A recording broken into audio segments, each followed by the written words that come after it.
Começa agora o Estação Bem Viver. A sua parada cultural semanal comigo, Rebeca Beatriz. E comigo, Gabriele Gentil. E hoje nós temos convidados especiais aqui no Estúdio C, porque nós vamos falar sobre desenho, sobre animação, ilustração, roteiros, e convidamos pessoas especiais para falar sobre isso em alusão ao Dia do Desenhista, que era no dia 15 de abril, né, amiga? Exatamente, pessoas que entendem super do assunto. Além disso, além de eles serem super talentosos, é um pai e uma filha. Então, o talento tá ali, tudo em família. A gente recebe hoje, aqui no nosso podcast, 2 roteiristas da Maurício de Souza Produções. É o Romas Mascarenhas, que está aqui com a gente presencialmente, e a Beatriz Mascarenhas, que está com a gente online. Então, sejam muito bem-vindos os dois. Eu que agradeço. Beatriz, eu sei que aí já tá tarde, né, gata? E a gente tá se falando aqui, mas vai dar certo. Vai ser muito gostoso esse episódio, tenho certeza.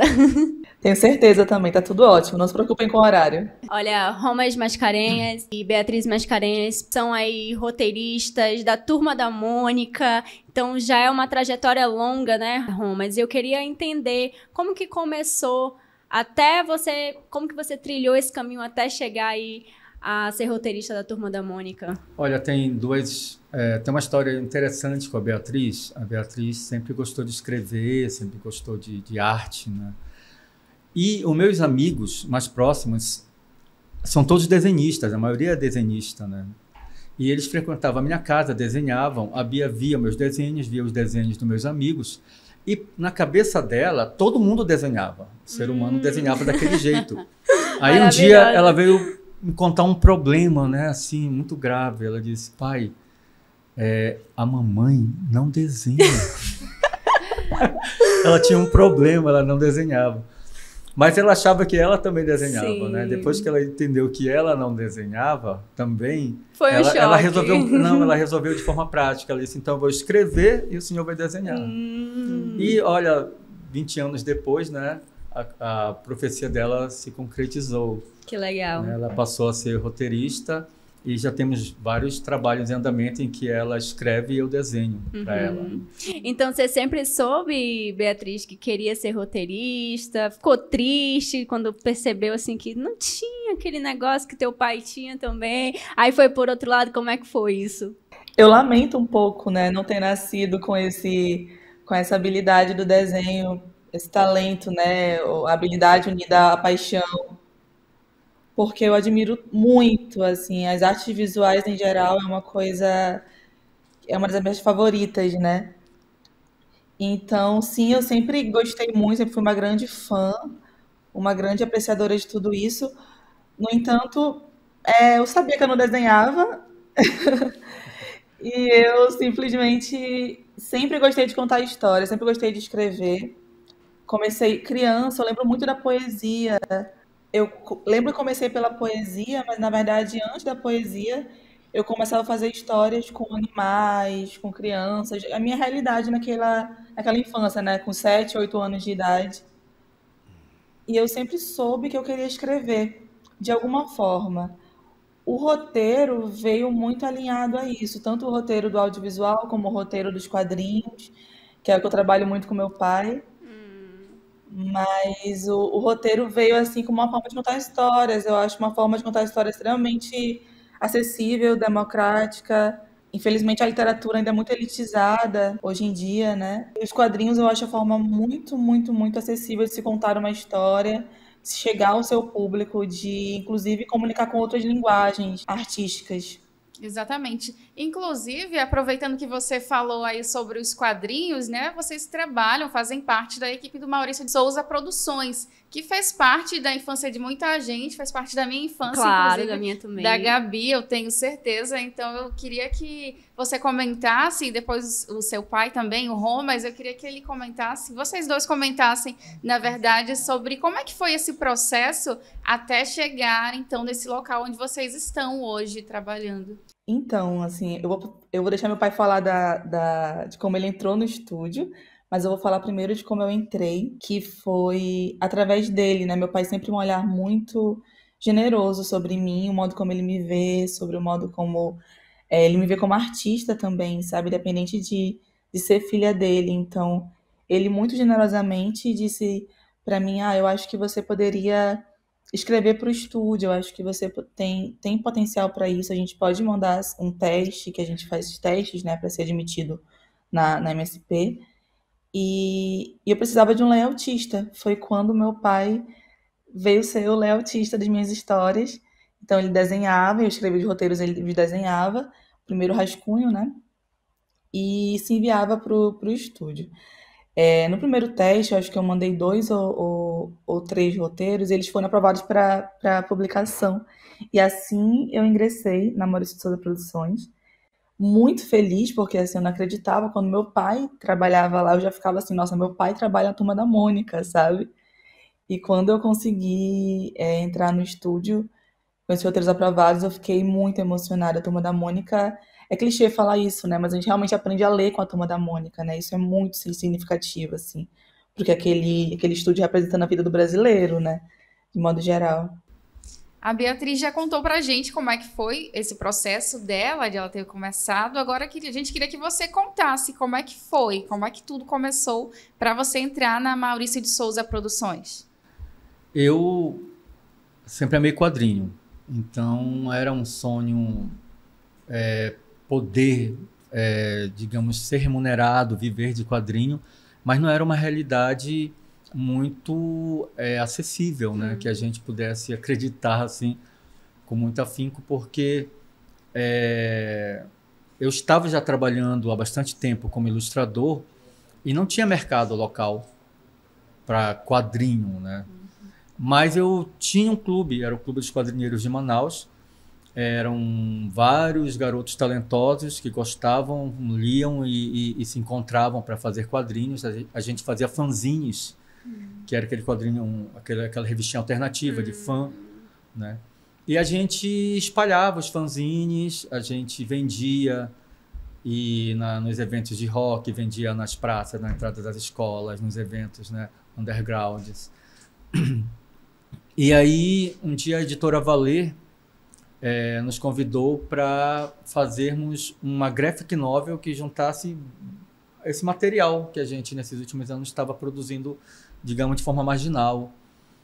E quando saiu essa publicação, nós recebemos nossos exemplares e eu pensei assim, eu acho que em vez de guardar, distribuir e vender, a gente deveria distribuir isso pelo Brasil, né, para as pessoas verem que tem quadrinho aqui. E nós tínhamos umas pessoas que a gente admirava, que a gente achava assim, poxa, essa pessoa deve ver o que a gente está fazendo. Um deles é o Sidney Guzman, que na época ele editava o melhor site sobre quadrinhos do Brasil, Universo HQ, que ainda é, né? E também tinha uma revista que era a Wizard, que era uma revista de cultura pop, mas dava muito ênfase em quadrinhos. E aí mandei para o Sidney Guzman esse material e virou uma espécie de portfólio, porque quando a editora do Maurício de Souza quis fazer uma edição especial pelos 50 anos de carreira dele, em que 50 artistas brasileiros iriam recontar, pegar um personagem da Turma da Mônica e fazer do seu jeito, né, foi um sucesso. E a Panini disse, vamos fazer outro, né? Mas agora, o Maurício falou, mas agora eu quero que tenha uma representação melhor do Brasil, porque tem estados que não entraram. Aí o Sidney foi bater cabeça, quem que eu pego lá no Amazonas? Ele lembrou daquela publicação, né? Procurou na estante dele, e foi ali que ele me achou. E foi engraçado que, tipo, parecia uma realidade tão distante. Eu estava aqui, eu trabalhava nessa época aqui no jornal A Crítica, e ele conseguiu o telefone daqui, do jornal, né? E passaram para o meu ramal. Eu achei que era um trote. Eu também achava. Eu tratei ele mal. Mentira, sério. Eu fiquei tentando pensar que amigo meu tá com essa palhaçada. Sim. Mas foi ele mesmo que ligou para você? Foi o Sidney Guzman que me ligou. E o Sidney Guzman, ele é assim, é um amuleto de sorte, né? Ele me ligou 2 vezes. Primeiro para dizer que eu tinha sido selecionado para essa publicação. E eu aproveitei, me mandei para São Paulo para participar do lançamento, né, na Bienal, né, do livro de São Paulo. E ganhei, como cortesia, uma visita aos estúdios Maurício de Souza. Ai, que legal. E lá eu conheci o Maurício, e lá eu vi que os roteiristas não estavam presentes fisicamente no estúdio. Aí eu descobri que você podia ser roteirista do estúdio morando em qualquer lugar do Brasil ou do mundo, né? Como é o caso da Bia. E aí mandei teste para o estúdio Maurício de Souza. E é o dia do desenhista, né? Então é interessante dizer que ele recebe os testes desenhados. Eu não sabia. Depois de um tempão, mandaram de volta dizendo que eu mandasse em forma de desenho, de layouts. Eu mandei de novo e foi o Sidney Guzman, mais uma vez, que ligou, né, novamente para o Jornal A Crítica, né? Para me dar a notícia que eu agora fazia parte do grupo de roteiristas E do dessa Estúdio vez Maurício você não de achou que Souza. era trote. Não, mas ele conta essa história dizendo que eu chorei horrores, né? Chorou mesmo? Eu chorei, é verdade. Poxa, imagino, caramba. Eu pensei que ele não tinha percebido. Mas depois, num podcast, ele disse que o Roma chorou quando eu dei essa Também, notícia né? para ele. Notícia dessas. E foi assim. E a Beatriz, assim, ela fez teste, mas não é fácil. Imagina que Antes de mim, eu já sabia de muitos roteiristas que eu conhecia que faziam teste para entrar nos estúdios. Depois que eu passei, isso motivou muitos roteiristas aqui em Manaus, no norte, no Amazonas, a fazer testes também. Eu ficava sabendo, alguns pediam minha consultoria, né? Então, foi assim por mérito dela, ela ter mandado esse material e ter sido aprovado. E assim, não só os roteiros dela que ela mandou para o teste foram todos aprovados, como um deles virou capa. Então, a Bia foi lançada maravilhosa. no estúdio Maurício de Souza com uma história principal com capa, né? Ai, que legal. Ô, Bia, quando você escuta o seu pai falando, assim, de toda essa trajetória dele e também falando de você, como que você se sente? Eu também queria saber, assim, como que o seu pai te inspira? Nossa, eu fico muito, muito emocionada e muito orgulhosa, porque assim, o meu pai, além de ser meu pai, todo mundo sabe, é uma pessoa, é meu artista favorito. É definitivamente meu artista favorito. Então, assim, quando eu cresci acompanhando, sabe? Quando eu era criança, uma das coisas que eu mais gostava de fazer era ver meu pai desenhar. Ele desenhava e era uma habilidade tão, era um talento tão, tão incrível, era uma coisa tão, sabe, traço por traço, a caneta de nanquim que acabava, e quando ele tinha um potinho de nanquim, eu lembro muito da minha infância, aqueles objetos em casa, aquela mesa inclinada. Então, quando eu lembro dele desenhando, eu lembro, passa realmente um filme na cabeça, né? Eu tô cheia de clichês aqui hoje, mas passa um filme na cabeça. E eu lembro muito da minha infância, quando eu entendi o artista que era meu pai, né? Porque, assim, eu era uma criança cercada de muitos artistas, de muita arte, de muita literatura, de muita música. E para mim o mundo era colorido desse jeito. Mas quando eu fui crescendo e me dando conta da grandiosidade que meu pai significava, né, no estado, né, no Brasil, onde ele chegava, onde ele tinha o poder de chegar, eu fui ficando cada vez mais orgulhosa, né? Então, às vezes, eu tenho duas relações com meu pai, que é a relação de pai e filha, que a gente se ama incondicionalmente, é uma relação extremamente próxima, ele é um dos meus melhores amigos, sabe? E a relação entre artistas, né? A gente se admira muito mutuamente, assim. A gente tem uma relação incrível de se apoiar, de se incentivar, de fazer projetos junto, de estar ali batalhando pelos nossos trabalhos, estar se incentivando, sonhando juntos e trabalhando um com o outro.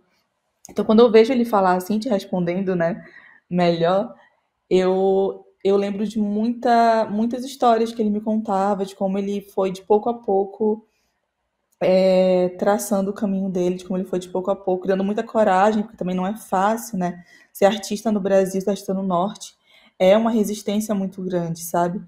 E meu pai, quando eu nasci, eu lembro de uma história que ele pegava o portfólio dele, meu material, e ia até a porta de um jornal de Manaus para tentar que vissem o material dele. E ele não entrava muitas vezes e voltava e tentava de novo.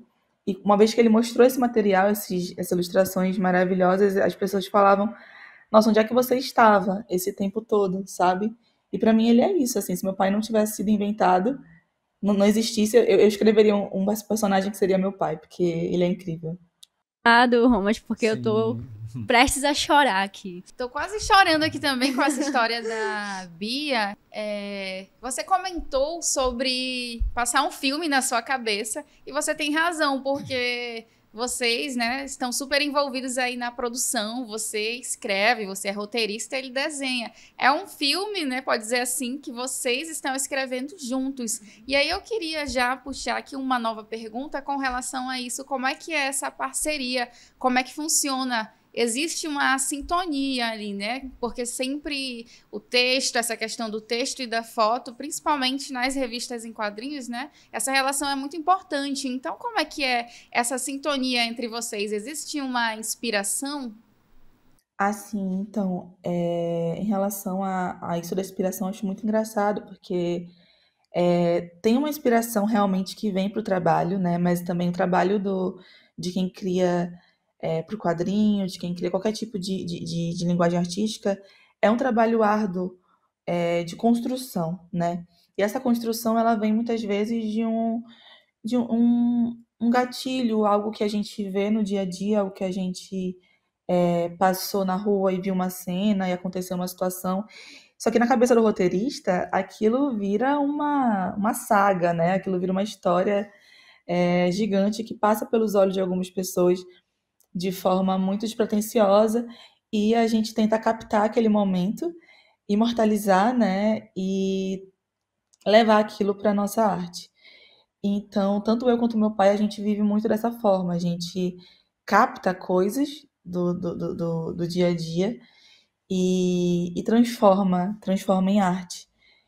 E o nosso trabalho juntos nesse processo é muito, muito gostoso e muito muito curioso no sentido de ser fluido, de ser muito fácil, porque a gente se respeita muito. Eu acho que tanto na sinceridade de dizer, não, acho que isso não tá legal, acho que isso a gente pode mudar, não sei se isso aqui encaixa direito, tanto na liberdade que a gente tem e se sente muita vontade de propor e de viajar e de pirar junto, sabe?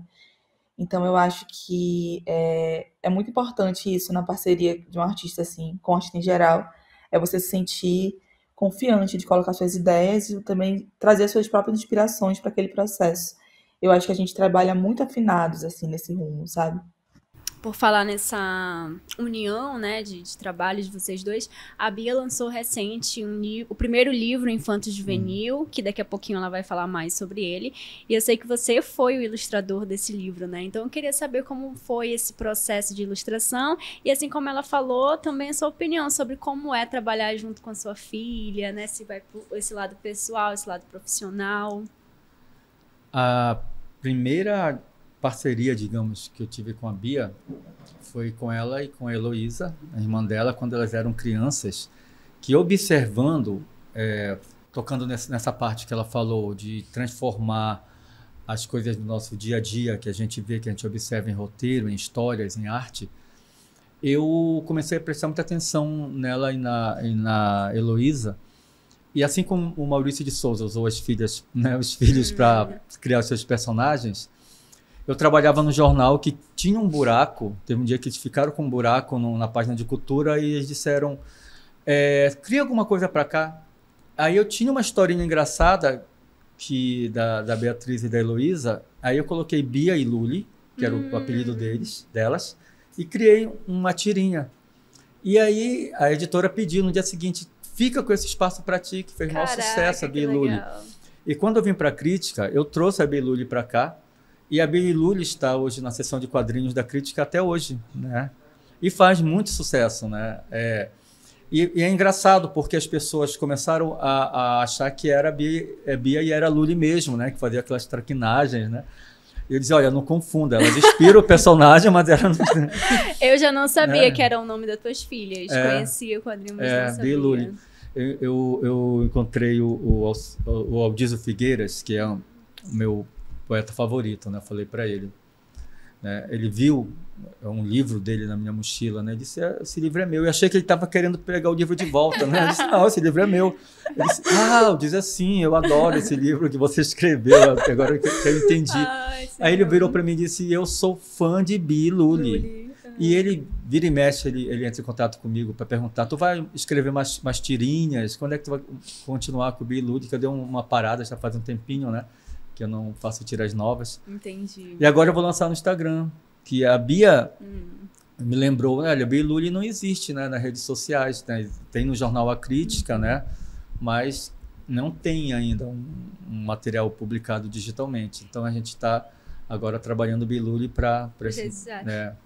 E como que é, assim, para você, esse processo de sair, assim, das páginas do jornal, dos livrinhos, para as redes sociais? É mais difícil, você considera assim, ou está se adaptando legal? Quando eu entrei profissionalmente no mercado, eu entrei praticamente junto com a arte digital e com a internet. Maravilha. Então, assim, eu não fui criado com essa ferramenta, mas coincidiu que entrei na vida profissional já com ela. Que legal. Então, por exemplo, eu não participei daquele mundo pré-internet nas agências de publicidade, onde que as coisas eram mais difíceis, né? Principalmente porque a internet, o Google te dá opções de referências visuais, né, que salva a tua vida, né? Hoje, na frente do computador, por exemplo, levando para o livro da Bia. A Bia conta uma história, né, que é uma homenagem à amizade dela com uma amiga, não sei se a gente pode entrar em muitos detalhes, que vai ter o seu primeiro bebê. Né? E a Bia ficou muito emocionada e escreveu um texto, né, para a amiga dela. E uma editora estava procurando parcerias, né, estava vendo o material, a Bia mandou, eles adoraram e disseram para a Bia que ia publicar esse material como um livro infantil. E ela disse, mas eu tenho meu ilustrador. E a editora não queria, porque eles têm um cast de ilustradores dele, mas ela mandou meu portfólio, né, e viram que ia ser mais barato, porque a Bia queria arcar com o ilustrador. E aí eu fiz esse material. Então é uma coisa que está, como eu falei na minha publicação sobre o assunto, tem muito amor inserido ali, porque foi com muito amor escrito o texto, né? E é meu presente também, né, as ilustrações. Então eu fiz essas ilustrações com muita dedicação, assim, tendo uma ideia do que significavam, né? A Bia conta passagens da infância e da adolescência dela com essa pessoa. Ela cria uma história mágica de uma visita que ela faz, né, até a criança, né? E aí eu fui desenhando e permeando, né, essas histórias com o que eu sabia também a respeito, né? E eu posso dizer que foi o livro, eu ilustrei muitos livros, mas esse aqui eu falei para ela que eu tenho mais carinho, porque eu olho para ele e eu acho tudo muito perfeito, né? Eu sou muito autocrítico, né? O livro foi lançado, eu quero pegar ele de volta. Eu fiz isso com o meu primeiro livro, né? Sério? Ele já estava sendo vendido na Amazon quando eu peguei ele de volta para mudar a capa. Meu Deus. Eu até falei, né, que quem comprou o livro até então vai ter uma edição raríssima, né? Que foi a primeira capa, que agora não está mais em circulação. Caramba. Mas esse livro, olho para ele, eu acho ele perfeito. Ah, que bom, que bom. E aí a gente vê muita parceria, né, de pai e filha, claro, 2 artistas, e a Bia fez questão que você fizesse a ilustração do livro dela. Mas agora, Bia, queria que você falasse o que pode, né, o que já pode contar desse livro, o que não pode ainda, mas eu queria saber o seguinte, diferente, né? Que você já tem um livro, esse já é seu segundo livro. O que muda de um livro para o outro, assim? São coisas distintas? Nossa, eu fiquei muito, muito feliz, assim, quando a editora aceitou, que, como você falou, realmente eu não posso falar agora, assim, contratualmente, né, o nome da editora, todas as coisas do livro, mas eu posso contar um pouco da história dele, né? É um livro que vai ser publicado em 13 países, em língua portuguesa, e depois vai ser traduzido para o espanhol e depois para o inglês. E quando a editora aprovou esse livro, eu fiquei muito feliz, assim, por vários motivos. O primeiro deles, claro, que eu tinha escrito para a filha, né, da minha melhor amiga, e pensar em dar isso de presente para aquela criança que ainda nem nasceu me tocava muito, sabe? Da mesma forma, eu sou uma grande leitora de livros infantis, assim, desde criança e até hoje. Eu acompanho os lançamentos, acompanho os premiados, acompanho os livros novos, acompanho o que está acontecendo. Eu acho a literatura infantil muito valiosa, muito importante, com uma qualidade, assim, impressionante no Brasil, sabe? E, e eu pensava nos meus autores favoritos, assim, da infância. Eu pensava em Pedro Bandeira, eu pensava em Ruth Rocha. Eu pensava nos meus autores e eu pensava, caramba, uma criança como eu vai poder ler esse livro, sabe? Vai poder pensar que alguém escreveu esse livro para ela e não só para ela, mas para todas aquelas crianças que vão chegar, até onde esse livro vai chegar.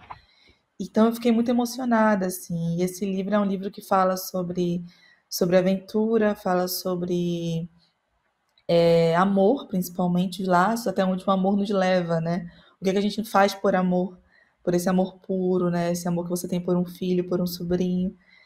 E ter meu pai ali ilustrando foi, assim, para mim a cereja do bolo, porque eu não tinha como ser diferente, sabe? Assim, talvez um dia eu tenha que trabalhar com outro ilustrador e eu precise ampliar meus horizontes, mas para mim tá tudo ótimo, porque ele, como eu falei, ele é meu artista favorito e a gente tem uma sintonia muito, muito incrível na hora de trabalhar juntos. E quando a, a editora mandou a aprovação do livro, ele foi a primeira pessoa que eu liguei, sabe? Eu liguei para ele no mesmo momento, eu disse assim, pai, você não vai acreditar. A editora aprovou. E meu pai, muito como meu anjo da guarda, né? Sempre ele tinha me mandado essa chamada da editora. Então, também muito por causa dele que esse livro tá chegando nas pessoas, vai chegar nas pessoas. A aplicação tá para sair em junho. E aí, em junho, a gente vai ter isso tudo muito divulgado. Mas, assim, meu primeiro livro infanto-juvenil e não teria como ser diferente. Porque desde criança eu quero fazer um livro infanto-juvenil, quer dizer, um livro infantil. E meu pai tinha que estar comigo nessa, sabe? Assim, é impossível se ele só tinha que ser com ele. Agora, você comentou que o livro vai ser lançado também em outras línguas, né, em outros idiomas. E nessa pegada, eu queria que vocês dois, que ambos trabalham, né, são reconhecidos aí em nível nacional, eu queria que vocês comentassem sobre fazer arte na Amazônia, mas também fora dela, e a gente mostrar que cada vez mais aqui na nossa região também tem talentos, né, tem desenhistas Grandes profissionais. talentos, Exatamente. né, Então, eu queria que você começasse falando sobre essa experiência de mostrar a Amazônia por meio da arte, dos seus desenhos. Eu nasci numa cidade do interior. Aí as pessoas, quando me conhecem, elas pensam naquela criança, naquele curumim tipicamente interiorano, né? De igarapé, de árvore, né? De banho de rio. Não que eu não tenha vivenciado essas coisas, mas eu tinha uma TV, né? Tinha uma banca de revista na praça principal da minha cidade. Eu adorava as duas coisas. Então eu já cresci apaixonado por desenhos animados, apaixonado por histórias em quadrinhos. E não via uma falta de conexão, né, da minha cultura amazônica com essas coisas. Principalmente porque eu até fiquei amigo desse artista depois, que era o Palheta. O Palheta fez a história do Amazonas em quadrinhos para um livro de história do Amazonas quando eu era adolescente, né? E eu disse, olha só que louco, né? A história é um quadrinho muito mais próximo, né, da gente. Eu estou vendo aqui uma coisa que eu sei sobre a minha cultura que está sendo contada em forma de quadrinho. E a minha geração já fazia quadrinhos conectadas com a nossa cultura. A gente sempre foi muito apaixonado pela mitologia, né, amazônica, Curupira, Iara, Jurupari, Mapinguari, e a gente via muita conexão desses personagens com o que estava acontecendo no quadrinho mundial, né? Você via um índio heróico, um indígena heróico, né, que lutava pela sua nação. Você podia comparar isso com Robin Hood, com o Zorro, né, com o Thor. Nós tínhamos monstros como o Hulk, né, o Mapinguari, e duendes, né, gnomos, como era bem parecido o Curupira. E aí a gente começou a colocar esses personagens com essa pegada que pudesse comunicar para um campo mais amplo, né? Um leitor. Porque o que o leitor quer é emoção, é o fantástico, é o fantasioso, é o mágico. Né? E ele é muito interessado em culturas, porque são exóticos, né? São coisas exóticas para eles. Você vê que o que mais faz sucesso no mundo hoje é muito inspirado na Bíblia, que são narrativas, né? Míticas ali do povo do Oriente Médio, né? Das lendas gregas, né? Das lendas dos deuses nórdicos, como Thor, Odin, né? Todos permeiam basicamente tudo que é feito hoje, né? Na literatura de ação, de aventuras. E, por que não, os nossos personagens, né? Então, a gente tem trabalhado muito nessa coisa de valorizar a nossa cultura. E essa geração, em todos os campos, essa geração artística, em todos os campos, ela está se reconectando, né? Você vê que há 10 anos atrás as bandas de rock cantavam em inglês aqui em Manaus, imitavam bandas internacionais, e as principais bandas hoje em dia, elas cantam guitarrada, né? Tem influência de Pinduca, de Teixeira, né? Teixeira de Manaus no seu trabalho, e falam de letras, né? Do churrasco de gato, né? Do boto, né? nas suas letras, e comunicam para o mundo todo, né? A Marvel, não, desculpa, a DC Comics criou uma Mulher Maravilha agora amazônica, né? E aí quem está roteirizando lá está colocando os personagens da nossa mitologia, né? nas histórias, e a gente sabe falar melhor sobre esse assunto, né? Então a gente está muito lutando pelo nosso lugar ao sol. Pelo espaço que merecem. Legal. Né? E você, Bia? Bia atualmente mora na França, né? Quanto tempo que você está aí? Como que você chegou aí? Por que foi para aí? E como que você leva, né, essa nossa cultura para aí, como a Rebeca perguntou aqui para o Romas também. Sim, eu moro aqui há 3 anos. Eu vim para cá, eu tinha feito a formação em letras e em literatura portuguesa na UFAM, e mestrado também na UFAM em literatura, e vim para cá, fiz gestão cultural, uma segunda faculdade, e fui ficando tentando justamente, né, o que eu falo de efeito inverso, né, o que eu chamo de efeito inverso, que encontramos muita resistência, né, nos últimos 4 anos no Brasil em relação à arte, à oportunidade, né, a oportunidade artística de divulgação do nosso trabalho, de publicação. E foi quando eu pensei assim, nossa, eu posso talvez chegar no meu país externamente, eu posso assimilar alguma coisa daqui e também me trazer um pouco para cá, né? Trazer um pouco da arte amazonense para cá, para esse lugar, que é muito bom quando a gente pensa em quebrar barreiras, quebrar fronteiras, né? E fazer uma troca dos dois lados. Então aqui eu cofundei uma associação chamada Tropics, que a gente trabalha justamente com a arte brasileira trazendo para a Europa, né? Mais precisamente para a França. É um coletivo de 5 pessoas, 5 amigos, muito, muito próximos, onde a gente faz eventos com exposições, né? A gente faz concertos, shows, eventos com performance, com teatro, e é uma forma também de eu trazer para cá, né? E quando você fala de que aqui também tem, lá também tem cultura, né? Aí também tem cultura, aí também tem arte, aí também tem arte boa, é justamente isso, e não é nem usando a palavra também, mas eu acho que a gente tem que pensar muito assim, que nós somos parte desse país, sabe? Nós somos parte dessa unidade, muito das minhas coisas favoritas, artisticamente falando, vem do norte do país, assim, muitas mesmo, a grande maioria, em muitos tipos de linguagem, assim, porque quando a gente fala, por exemplo, literatura amazonense, né, na faculdade a gente aprende muito que esse termo nos separa um pouco.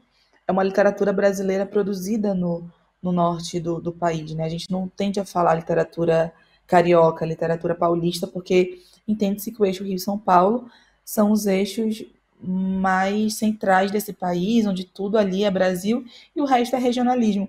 Quando não é, na verdade, assim. A gente faz parte de uma cultura extremamente rica e a nossa produção artística, por consequência, é uma das mais ricas do mundo. Então, para mim, tá aqui mostrando esse trabalho também, não só faz parte de mim intrinsecamente, ideologicamente, como é aquilo que eu acredito racionalmente também, sabe? Eu acho que nossos artistas, eles são, assim, os melhores. Meu pai nasceu em Parintins, que é uma cidade encantada, né? Uma cidade de terra de muita, muita gente muito talentosa, como ele, assim. E a gente tem realmente que valorizar aquilo que vem da gente, sabe? Tentar entender e se apropriar disso cada vez com mais paixão, com mais afeto, com mais amor. Eu falo isso também como uma pessoa que veio para cá, né? E aqui longe me apaixonei muito mais pelo meu estado, muito mais pelo meu país. E por isso também penso voltar muito em breve, porque o pertencimento é uma coisa que não tem nenhum lugar, sabe? Pertencimento é uma coisa que você encontra e que você não vai achar assim facilmente em outro lugar. Agora, com relação às perspectivas de vocês, né, para os próximos meses, para os próximos anos, principalmente nessa profissão de vocês, né? Eu acho que qualquer pessoa que trabalha com arte, com talento, ela acaba sentindo um impacto maior, às vezes, né, umas dificuldades maiores. Então, eu queria que você falasse um pouco sobre o que você espera, né, para o futuro, suas projeções mesmo. Eu faço parte de uma geração aqui em Manaus que amava muito quadrinho, mas boa parte de nós, embora muito talentosos, se resignavam a pensar o mercado como uma coisa mais restrita, mais local, com raríssimas exceções, né?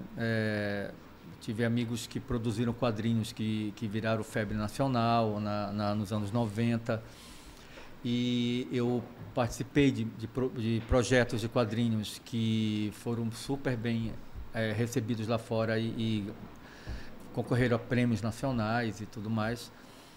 Mas foi preciso vir uma nova geração mais se sentindo global, né? Mais participativa de uma coisa mais ampla para nos dar esse beliscão, né? Então, essa geração da internet, eles não se sentem mais como a gente, tipo, deslocados.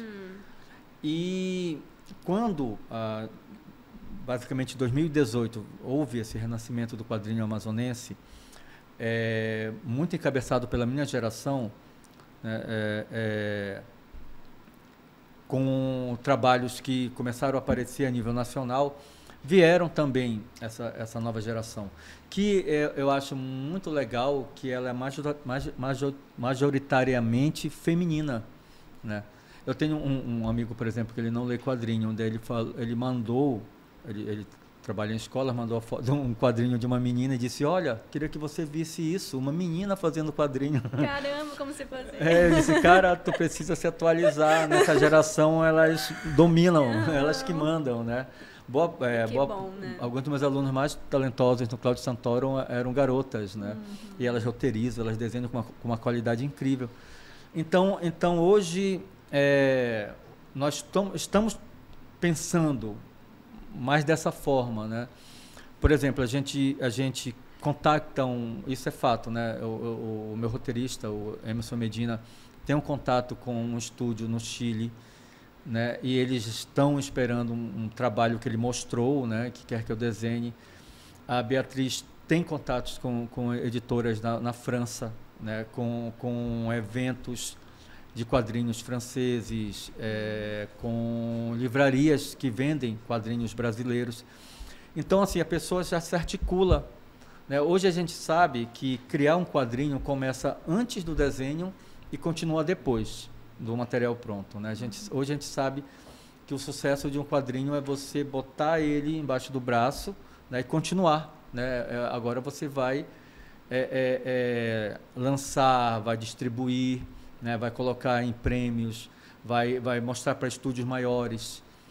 E é assim, né, que a gente tem hoje o quadrinho amazonense ido para cima. Deslanchando. Né? Que bom. E essas são nossas expectativas. Nossas expectativas hoje, eu estou entrando num outro universo que eu amo muito, que é a literatura infanto-juvenil. A Bia falou uma coisa muito interessante. Ela foi leitora, né? Ela, a irmã dela, o Arthur, o caçula, o irmão caçula dela, foram criados com muita literatura infantil, né? E depois continuaram lendo, né? E não pararam de ler. Eu, quando desenho, faço um trabalho assim, eu penso em mim, criança, naquela época, em Parintins, né? Eu me imagino lendo aquilo, o que é que eu sentiria? Se eu comunicar para aquela criança, né, eu comunico para o meu público, porque aquela criança tem um perfil do meu público. Sim. Né? E então são histórias fantasiosas.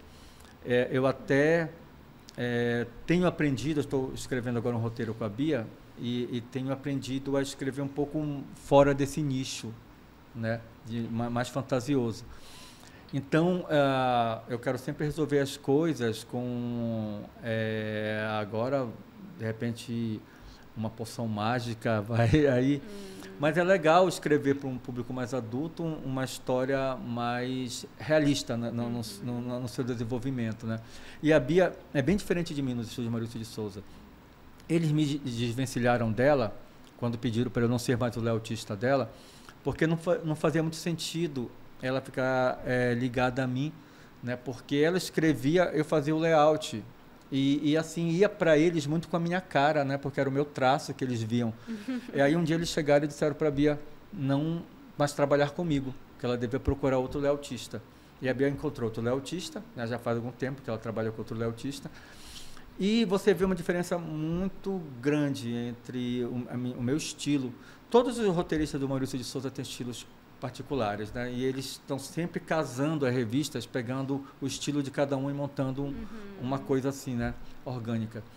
A Bia tem um estilo de escrever roteiros muito dela, né? E eu tenho outro. E o estúdio sabe muito bem a diferença, assim, eles percebem quando é escrito por mim e quando é escrito por ela. Legal, importante.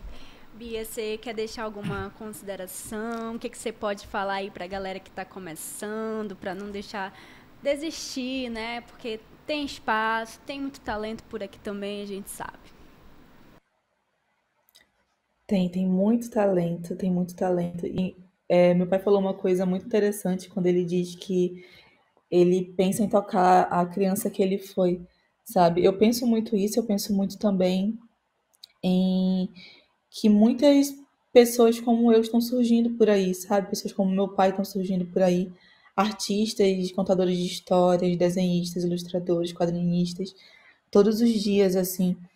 E a realidade vai mudando das pessoas, né? Claro, assim, o privilégio é diferente. Se você acessa uma aula de desenho, você não acessa uma aula de desenho. Se você lê quando criança, se você pôde ler quando criança, se você não pôde ler quando criança. Mas, de toda forma, acho que o que eu poderia falar é para você realmente fazer, sabe?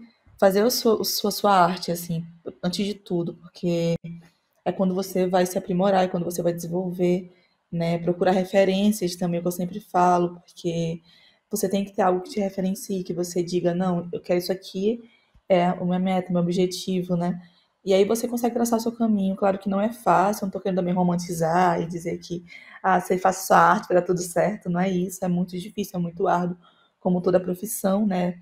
Precisa de estudo, precisa de muito, muito empenho, mas se você é artista, como eu aprendi também com meu pai, você não tem muito plano B, né? Seu plano B, ele é muito falho, e muito frágil, porque você está sempre muito atrelado à sua arte.